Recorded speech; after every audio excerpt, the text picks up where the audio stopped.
Hi everyone, my name is Uzochukwu Stephen Olivia. I'm here to present to you on how to make a paint.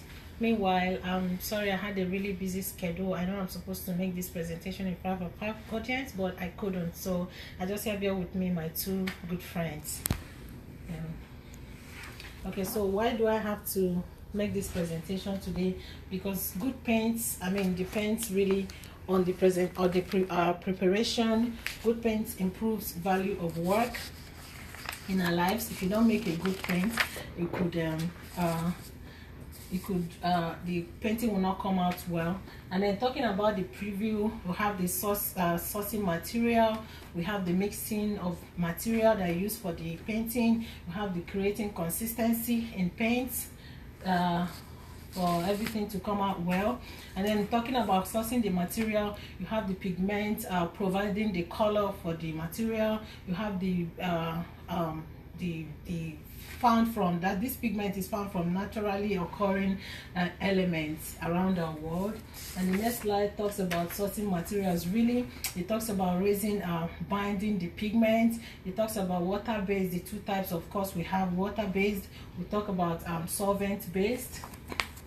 And then still on sourcing material, we'll talking about solvent-based material.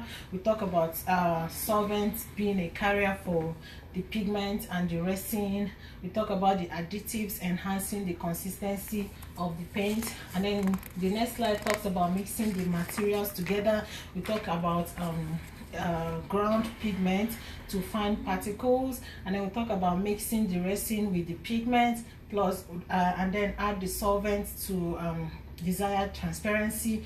And then under that we also have more solvent increasing the transparency, and then the less solvent reducing the transparency as well. So the next slide talks about enhancing the consistency of the paint.